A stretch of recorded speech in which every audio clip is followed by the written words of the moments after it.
Hi guys, and welcome to another episode of MySTV How To. Today we're going to be looking at the use of English section in the Cambridge exam.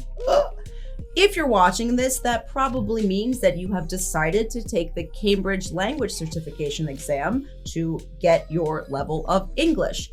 If you're not taking it or you don't know if you want to, you can check out our video where we help you decide between the certification exams. The link is in the description.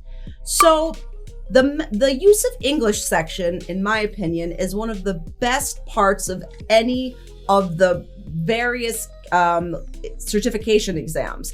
But it's also the scariest. I have students in a panic every time we go through the material. Grammar, vocab, there's so many things that you have to know.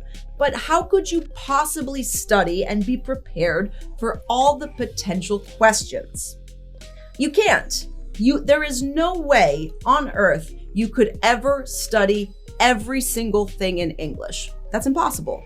And that's what I tell my students. What are you going to do? Memorize the entire English language? That's crazy and impossible. So the most important thing to remember, don't panic, take a deep breath. If you're taking the Cambridge exam, the day of the test, and you get a question and you don't know it, that's it. You either know it or you don't. There's no way you can prepare for any possible thing. So the first piece of advice is that don't panic, relax, and realize that you won't be able to memorize everything. Another thing that goes along with that, if you get a question that you don't know, guess. You do not lose points in the Cambridge exam for an incorrect answer. No answer is 0 points. An incorrect answer is 0 points. So you might as well answer everything. That's extremly important. So the first way to practice, that's worst case scenario. Oh my God, I'd have no idea. But what are some ways that you can actually get prepared for the exam? The first thing to do is start using more English in your everyday life. Your grocery list in English, eggs, milk, cheese, whatever.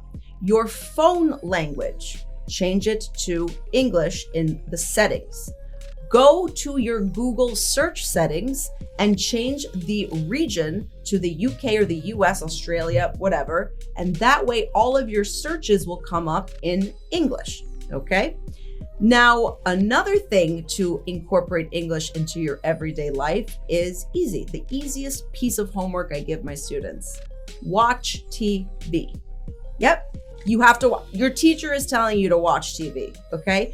Every day. Minimum 20 to 30 minutes, but it must be every single day. You will be shocked at how much English you internalize just by those 20 to 30 minutes daily. I promise you. You don't have to watch boring documentaries or the news. Find any show, any film that you love and watch it. Especially if it's something that you've already seen dubbed in your first language, watch it now in the original, okay? Now, here's another way to, when you're faced with a word that you don't know in the use of English, the first thing you do, again, is you don't panic. You're never going to panic, promise me that. But look at the context. Many times you will be able to figure out and understand the word just based on what it's doing in the sentence. A classic example is, first of all, this word, what is it? Is it a noun? Is it an adjective? Is it a verb? This much you should be able to do pretty easily, okay? But another way to expand your vocabulary in preparation for this exam is to have a little notebook with you or your telephone notes app. Whenever you encounter a new word in English, write it down first and then look at the meaning, the definition in an English dictionary. Do not translate. Do not translate ever, because that will not help you because of the problems with translation. Look at the meaning in an English dictionary for the English word, and then find all the synonyms and study those as well.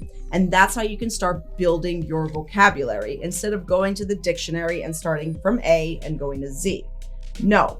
As you study, create your own list of verbs or words that you don't know, and then make examples. You can go on the internet and go, new word, example sentence. And then the internet will just give you just so many examples to work with so you can see how the word is used in context. That's it. Pretty easy, right?